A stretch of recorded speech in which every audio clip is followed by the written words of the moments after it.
Hello, race fans. Welcome to another episode of Short Track Guys Podcast, brought to you in part by McDonald Muffler, the Muffler Mafia, based out of Mobile, Alabama. They're a family-owned, operated muffler shop with converters, shocks, and much more. Got to give those guys a call at 251-661-1043. That is McDonald Muffler, the Muffler Mafia in Mobile, Alabama. I'm your host, Thomas Faddis, alongside two other short track guys in the studio as always. Jim Pokrant, driver of the 07 Can'tQuitFishing.com sportsman and 2021 sportsman champion, and Ted Baber at Ted Baber Video Productions. What's up, guys? Good evening. What's up? Yeah, we had a doubleheader this past weekend, and you know what? The old Florida Mother Nature came and took one of them away from us, but man, what a Friday night we had. Great show, man. I tell you what, to see the late models come to town in force that they came with guys like William Byron, Bubba Pollard, Jeremy Doss, just a great show. I mean, what could you say, man? Bubba sits on the pole. Yeah, he spanked him pretty well. Yeah, and it was some tight qualifying because there was a 1,000th of second difference between two positions at one point during qualifying. Wow, that's crazy. That's crazy. That's like 1 inch down, a little further down on the track than the. But Jeremy Doss got out front, and he was gone for a while, but Bubba was right there with him, and then later Bubba was defayed with engine issues. Uh-huh. And William Byron, 4-time Cup winner this year, running second, gets the lead late in the show and drives off into the sunset. Yep. And but he didn't get the win. He got the tech and got tossed. Let's also talk about the big car pile up they had going into one. My God, the cars that got destroyed in that took wreck. A whole lot of cars out there. I know Matt Craig was involved. Augie Grill was involved. Jackson Boone was in it. Yeah. He fared better than most because he did come back to finish third, but good Lord, it was a wad. It was a pile. 5 laps into the race for crying out. I know it. Travis Braden, who was driving the Jet Motorsports car, coming back after a kind of a hiatus, not racing for a little while. Yeah. Oh, Derek man. Thorne was in it. Oh, yeah, in the 51 car. That car got mangled. They had to pull the backup car out for Saturday night, which didn't end up happening because Jake Finch was going to drive the car Saturday night. Derek Thorne was going to drive, ended up, I think, in the Anthony Campy car, wasn't he? Was he going to drive it? So that would have been a great show. But, of course, like Thomas said, Mother Nature went, nah, I don't think so. Yeah, in that whole series, the series champion is currently Mother Nature. She's won 7 of them so far. They've had 7 rainouts. Well, the bad part about it was they get the track dry. Yep. And it would start raining. And it wasn't a heavy rain. No. It was just little misting, light rain BS you could just barely see in the lights. Right. That's the most frustrating kind of rain there is. And there was this one little blob that was going to come across us, and it was just moving so slow. It would have, it was 9:30 when they finally called it. Yeah, it was nuts. It was nuts. That's terrible. I hate that because that was going to be a good show. I think that was going to be probably one of the better races because you got to think about it. After the rain, all the rubber's gone. Yep. And everybody's got all their setups right is going to have to learn to do it again. So that was going to be a pretty neat race. God, what am I doing? Yeah, they took the Modifieds of Mayhem. We're going to run Saturday night too, but they rescheduled that and that super race number 2 for September 22nd, I believe. Yes, it is. Yeah, and they're gonna make up the Crown Stock race too at some point. They said right, so. Yeah. And for you, those of you that went, keep your check stub. You can use it at any time during the regular season to get into the track. So.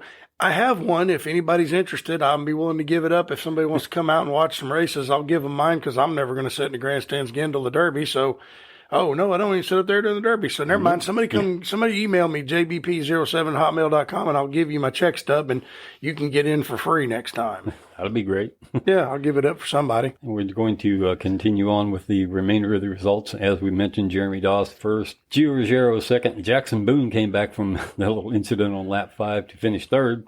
And Hunter Robbins, who had a pretty good run, he kind of lost the lead to begin with, but then he came back and fought back for a 4th place finish. And then the Minnesota Missile winds up in the top 5. And Stephen Nasse and Jet Nolan had a good run too overall.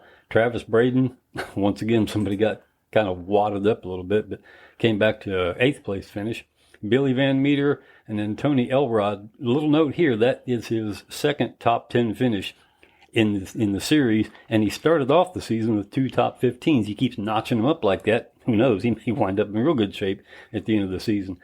And Matt Craig, he just had difficulties most of the night. I don't know what originally went wrong, but he was in the wreck. Yeah, he was in that wreck pretty good. Yeah, and then that beautiful flame job, Michael Hind, in 12th place, and then Bubba, due to his mechanical difficulties, wound up at 13th place finish. And Big Boris Jurkovic, Michael Goddard, Stuart Dutton, Connor Sutton. Hey, I just made a poem. Yeah. Jordan Riddick, who we haven't talked too much about, we have to get a little bit more information on him. Ryan Herbert, John Boland, who I really expected to have a better run, and it just he didn't do. He had mechanical issues. I think was he in the wreck? I think he was. I think he was too. He probably was. There was 7. There was like what 13 of them tiled up. Well, here's most of them from here on out. Derek Thorne saw Augie Grill's car. Derek's car was just obliterated. It was hugely worn out. Timothy Watson, Hunter Wright, Dustin Smith, Justin Kreider, Clint Folsom, and of course William Byron, due to his issues, wound up at the tail end of the field. It was a great time. Well, what happened to the original leader that ended up winning and didn't win? And Byron, well, he got tossed. Well, he supposedly to Anthony Campy, they put a pan underneath the fuel cell, which is supposed to be quote unquote safety reasons. Air quotes. Safety reasons. But I'm sure that may have been originally, but I'm pretty sure they panned it out. Maybe, because, you're talking about William Byron with Hendrick Motorsports. You got a little cash. And they might have told him, well, if you manipulate this back about 6 inches and bend it this way, it will help the car. Now, I'm talking out of my butt. I don't know this for sure, but that's what they threw him out for because it was panned. Right. So obviously it was something that was done. It was illegal that they saw.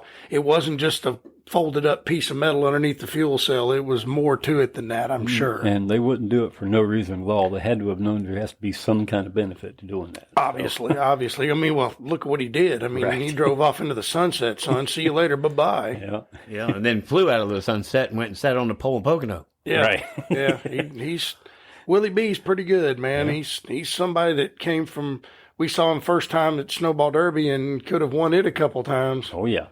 He's an awesome driver, no doubt about that. Well, they'll be back September 22nd, like we said, and catch the second half of that. And I can't wait to see that because that's going to be a continuation of a great show. And hopefully Bubba Pollard will get that monkey off his back. I guess he's been carrying it for a while.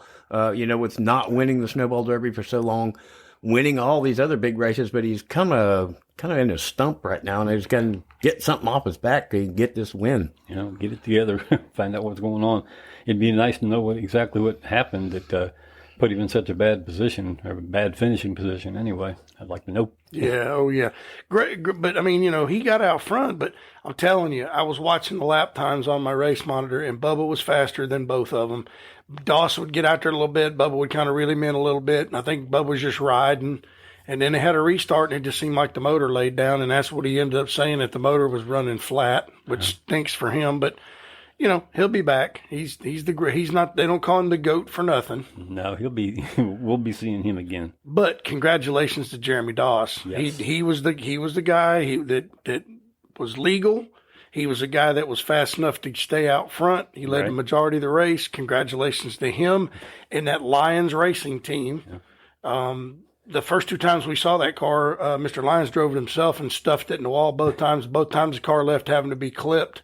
So I think that's why he hired Jeremy Doss. Yeah. It was a beautiful car, too, and he missed the big one, too, which it didn't hurt because, it took out a lot of good contenders. It did. But he, like I said, he was fast and good race. I mean, I just hate that the wreck happened. I mean, you hate to see guys like Derek Thorne taking out that early. Matt Craig involved in it, and our boy Augie Grill. We hate that. We really do. But you know what? It just shows the caliber of driver that was in that race. Yeah, Augie came back out for a couple laps, I think, probably just to pass everybody that got wrecked and get a little bit better position. But that car was toast. Yeah, once you mangle the nose on a late model, it ain't like the old days. You could run around there without the body on it and still run competitive. Now that they're so dependent on aero, which is one of the reasons why that pan underneath that 22 car was illegal, because it had to have helped at some point. So they had to know something was going on. So yeah, Mother Nature might have taken one away from us this weekend, but there were others that certainly made it through. With some big payouts, and one of them was the XR Super Series in Nebraska. Some of those late model guys that we talk about are just as big as some of the asphalt late model drivers that we talk about pretty much every week. This one happened to be in Nebraska as the XR Super Series. for $100,000, and they had some heat races. They call them features. Devin Moran, Bobby Pierce, Kyle Bronson, Jonathan Davenport, and Tanner English. They're top 5 in features. Dalton Wilson, Ricky Thornton Jr., Dennis Erb, Hudson O'Neill, and Shane Clanton were the top 5 in features in number 2. Ricky Thornton Jr. comes away with $100,000. Yikes. That is a lot of money right there. But they're racing for a living, so, they're living their dream. Yeah, it's 50 laps. Ricky Thornton Jr., Bobby Pierce, Kyle Bronson, Brandon Shepard, and Dalton Wilson, they're top 5. But, we've talked about those dirt guys get it. Yeah. They always put on a good show, and we just got through talking about that during a break. They travel. Yeah, a lot. And they try to get around. And they, if one race doesn't develop, they'll just try to find the next one. Go on to whatever the next big money race is. Yep, it's a given. Those guys race hard and they dig, but I'd sure like to see what their expenses are a year. Yeah, boy. Considering you got to take the car apart. Those motors are aluminum headed motors, so they got to get rebuilt on a regular basis. You got to have at least 2 or 3 motors in the truck. You got to have a couple of spare chassis. You got to have a blankety, just like asphalt. But we've discussed that before. That the asphalt racing is being funded by cup teams and rich kids, and dirt racing is being funded by race car drivers and sponsors. Absolutely. They're out there getting every nickel they can because again, they need it to get to the next one. Yeah, they've got individual salaries for all these series. Like they travel XR events, then they go to different states and they run different series, and they all have earnings. Like they do have a points list, but they all have earnings for each one of those series. And some of these guys are pushing like in the 6, almost 7 digits for the year. Yep. But, I mean, like I said, you got the hauler you got to maintain, and then the cars, and they make a living. I'm not saying they don't. And it used to be back in the day, a lot of asphalt late model guys made a living. I mean, look at Wayne Dedekin Sr. He made his living racing at Five Flags Mobile, the old Jackson Fairgrounds racetrack, and all these other places, and made a solid living racing asphalt cars. You can't do that nowadays. No. There's too much cup money involved. They're paying for these kids to come up so they can put the next one in the. You got to get them some super late model experience so they can get them in a Xfinity car or a truck or something. So I mean, it is what it is. But the racing's still good, and you still got guys like Bubba Pollard and the 18 car and all these guys that can come out and race and do well against the big money. And he's got a darn good crew chief car owner, Ronnie Sanders, that he's got a ton of experience. He can pretty well get you there if you need to. Well, you got to consider, Ronnie, who the drivers Ronnie Sanders has had in his cars in the past.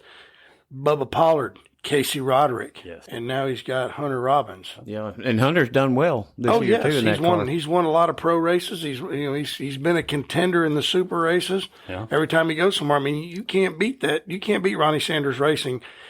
He's done very well for himself with the drivers and wins and trophies that he's collected. Yes. Yeah. And not only that, but the man was a legend in his own time as far as the driver's concerned. So, hey. Yeah, but unfortunately, he won't make this one coming up this weekend in Nashville, the Fairground Speedway, the JEG CRA High Performance 100, Saturday night, the All-Stars Tour.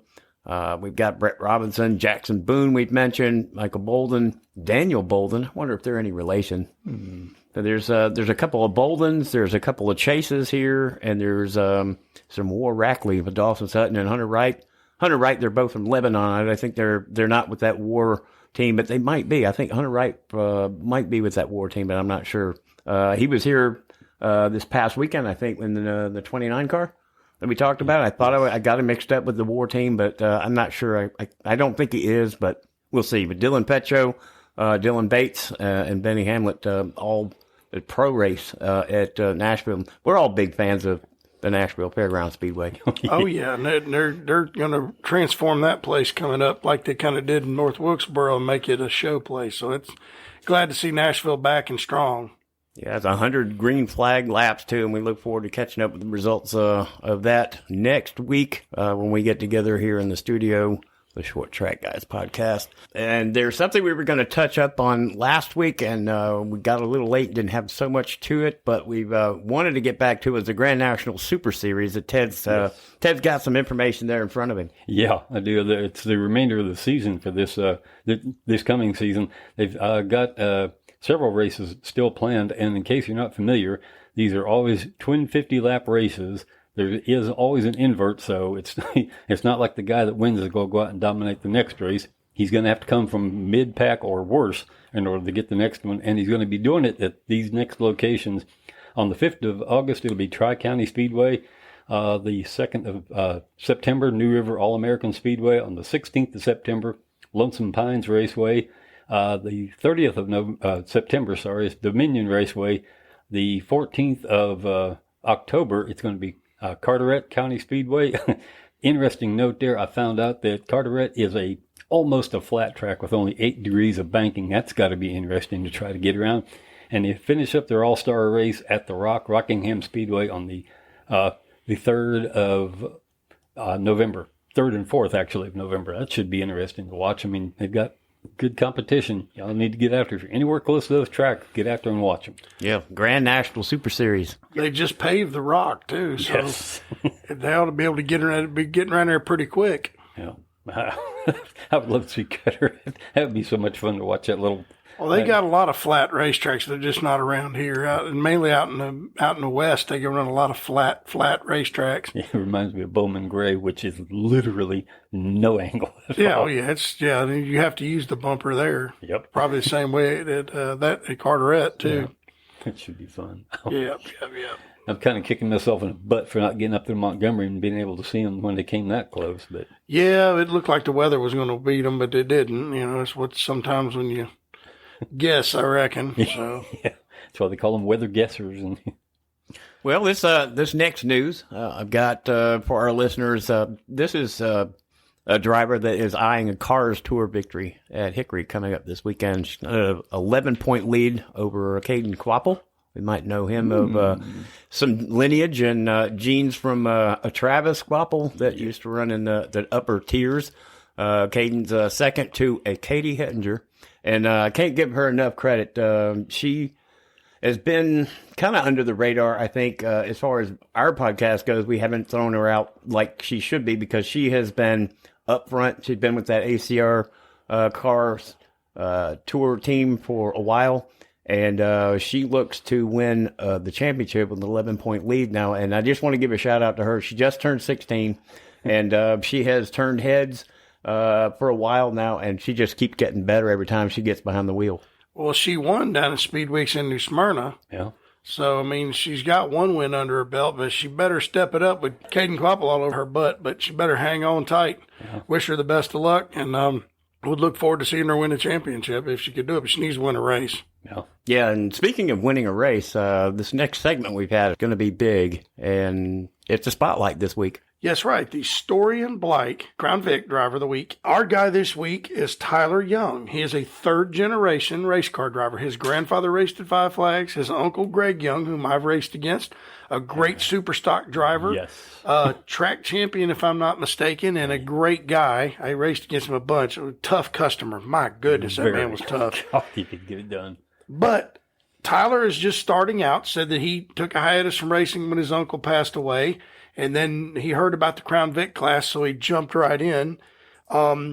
He's sponsored by Greg Smith Auto Air, Dave Tao Automotive, Taylor Linen Services. He has with Dave Tao helping him, that's a big help. That man's got several of those Crown Vics rolling, so that's awesome. He's number 44, like his uncle. It's a red Crown Vic, beautiful car, and the guy can drive the wheels off of it. He's finished third 3 times this season and second once. He hadn't won a race yet, but he's close. He'd like to thank his crew, Gordy, Zach, Freddie, and Bill, for all their help. They're his crew, and one of them's in a wheelchair. He's got a guy, his crew chief is in a wheelchair, and the guy gets the job done. Congratulations to that. And their team, they're a great team. They're good guys. They pit near us. Right. But he's fast, and he's real passionate about it. He gets mad like me, and I just think it's cool when you see the passion in somebody that's a race car driver. But congratulations to him and his team. He's, like I said, he's born in Pensacola, but he lives over in Alabama. Glad to have him in the class, and that's our Story and Bleich Crown Vic driver of the week. Thank you to Ryan and his bunch over there at Story and Bleich Roofing for their sponsorship of that segment. And I want to thank him personally for 2 wheels that he gave me. Thanks to Ryan Bleich and They do a great job. If they did the roof on my house, I'm just going to say, if you need a roof done, give them a call. They'll do you right. Yeah, full disclosure.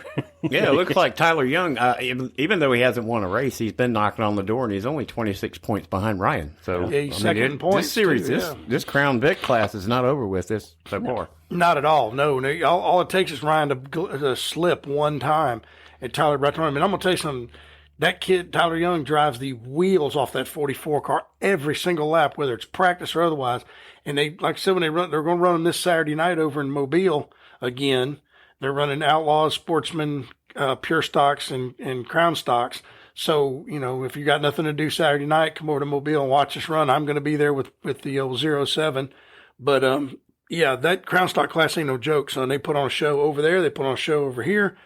Great. Everywhere they go. Yeah, well, they did a good job in op, and we're gonna try to get an op driver next week. I think I'm gonna work on getting somebody from up there in their Crown Vic class and get them to be our Crown Stock driver of the week. But congratulations to Tyler Young, and hopefully you'll get that win you want, man. That'd be cool to see. I'm thinking it's going to happen. He's just going to keep knocking at the door until he knocks it down. Yeah, Ryan Bleich, Tyler Young, Daniel Lofton, Blaze Boykin, and Garrison Story, which is the other partner of the sponsorship here of this segment.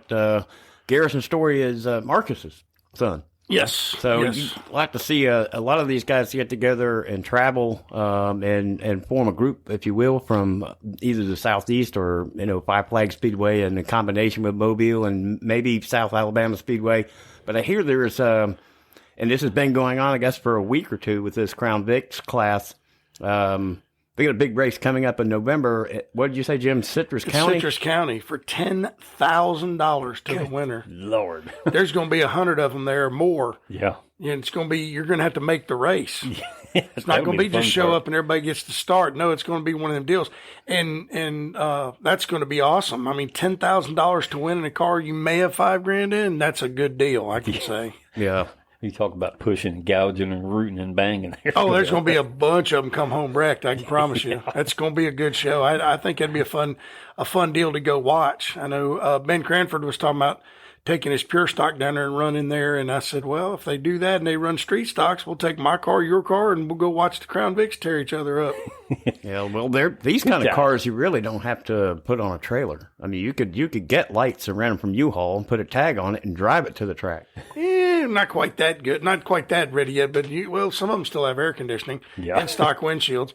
But, it's going to be a good show, and they put on I've said it year and year, and I've been saying it for 3 years now. We need a Crown Vic class. Now we have it, and it's some of the best racing we got, and I'm glad they did it. One of the things that helps is that the winner always has to start sixth or worse, and then there's always an invert. So you never know. The fastest qualifier isn't necessarily going to start close to the front. That's true, and it can definitely jog the lineup if the guy that starts sixth is the fastest qualifier, because he's got to go back there, and that puts somebody else that was second fastest on the pole and maybe can run off and hide. But great class, good racing, and that's the fun kind of racing we need. Right. Yeah, it's growing by leaps and bounds. Every time we talk about it, there's another 2 or 3 cars, and by the time at the end of the year, if they get this big race down in November, and then during the Derby week, there may be 30+ cars that are coming near track, if not already. There'll be more than 30 at the Derby, I guarantee you. There'll be cars coming from dirt, asphalt, every which direction to run the snowball. That's going to be a mess to watch. Yeah, it is. They ought to start everybody at the Derby, though. They ought to just, if it's 50 of them show up, just drop the green flag and let them eat like the old enduro races. Oh, God. Oh, man, that would be entertaining. It would be. Make it the last race of the night and Katie bar the door, son. Oh, boy, circle track demolition derby. Just keep rolling till you're moving, brother. Last car moving wins. Well, that is the story in Black Roofing. Crown Vic Spotlight Driver of the Week, Tyler Young. But you said he was from Opp, Alabama, correct? Not from Opp. No. He's from. He lives over in Daphne. Oh, okay. He's from Pensacola originally, but he lives over in Daphne. I need to look at the rules and see what it's going to take to get one of the things rolling. Man, it's just Crown Vic. I mean, now you're going to have to spend a little money to reflash the computer, because the guys running up front are doing that. Mm-hmm. And the cop cars have a different gear, so it needs to be a police car. And the cage is $500, and you got to get somebody to install it, and you need a seat belt, winning that fire suit helmet, the whole 9 yards. But it's a fun class. I wish I had one just to play with. Because you got even Hunter Lambert that's running in them now. Right. And he says that is a blast. I said, I bet it is. I'd like to try it sometime.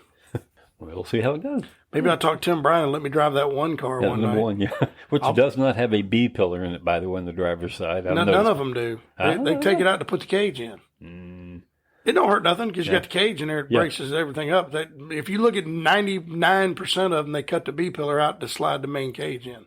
So yeah, there've been a lot of questions though about having to do that, and I haven't really seen, a definitive rule that they've been throwing it to tech to see. Some have it and said it's okay, and now the attention's with the spoilers on the back. Does it do anything? No. Is it okay? Does it look better? Well, you don't want to go get into where people are putting big snout things on them and big wings on the back and all. Don't go there. I think they just leave the spoilers and stuff off of them. Leave them stock. Right. Leave them stock. Let them all look the same. Let the drivers make the difference. Let the car colors make the difference, and let's race. Yeah. Well, but the bumpers in the front and all that body work in the front and the rear be taken off. Is that just for so safety we don't have reasons. To pick it up? Yeah, exactly. And all that? Exactly, because that stuff will come off and go everywhere. Now, I agree with allowing them to make front and rear bumpers because it saves the car. You're going to beat and bang in that division. We know that. Right. But let them build front bumpers. Let them take the bumpers off. I agree with that. But stop with we're going to put big spoilers on them. We're going to do something goofy. Don't do that. No. It's just going to ruin it. It's going to look silly. People are going to think that, it's the dog turd theory. If a car starts winning with a big spoiler, everybody's going to have a stupid big spoiler. The dog turd theory is if a race car driver want to race with a dog turd in the middle of the hood, everybody go get a dog turd and put it in the middle of their hood. That's the dog turd theory. I don't know if y'all have ever heard that or not, but never. Can't say that. it's I've heard several old racers talk about the dog turd theory, but I mean, it's a great class. It just needs to keep going. It's doing well on dirt. It's doing well on asphalt. They just need to keep it going and keep them as close to stock as possible. Don't let them get out there and get away. Rules creep can kill a class real quick. Trust me, I know. Yeah. Oh, boy. I know all about that. So, yep. But anyway, great class. Good deal. Let's keep it rolling. Yeah, we look forward to the next Spotlight Driver of the Week next Wednesday here at Short Track Guys Podcast Studio with the three best short track guys I know in the studio altogether, including myself. Yes, that's right. Amen, brother. And we'd like to thank McDonald Muffler, as always, for your support. And all our listeners. Man, we're going to get our notes together and bang heads and put another one out next Wednesday. And we'll look for some results, some big races coming up this weekend that we've mentioned. Some big races in the future that a little stretch, but we might touch on those next Wednesday. But guys, it's always a pleasure, and we have a good time. And little bumps down the road, but you get through that with a startup thing that we've got. We are now going into our third year. Yep. By the way, we are one more episode away from starting season 3. We did start in April 2 years ago. We are in our third year, but we've had a little mechanical things or electrical things that go along, and we've had to skip some weeks, but we got back on track. And but congratulations to us, from us, doing this every week as often as we have for our going on our third year. I think that's something to hang your hat on. Yeah. Yes, and always look us up on Facebook. Look us up. Give us any ideas. You got a driver you want us to interview. You got somebody that's up and coming you want to talk about, let us know. Any stories you want to talk about, let us know. And give us a 5-star review on Apple or Spotify or wherever you listen. There's a way to give us a review some places. Just do it. It helps us move up the charts. It helps us get better. And we want to be better for you guys because this show is all about you guys because we race and we have fun and we enjoy the sport. And it's all about short track. If you have any events coming up, let us know about that too. Yeah, so definitely some events. We'd like to know. We'll plug them for you. In Mobile, we're going to get with Eddie Shoemaker. I'm here pretty soon. I'd like to get him on here and talk to him about Mobile and how things are going because Eddie's a great guy. And I'm looking forward to racing there Saturday night. Gonna be fun. Oh, yeah. I ain't buying no tires. We're just going to go give them hell on what we got. Well, after all we've done and all we've said, I think it'd be an appropriate sign-off of being a 1, 2, 3. Let's go, Brandon. Good night, everybody. Be strong, America. Thanks for listening.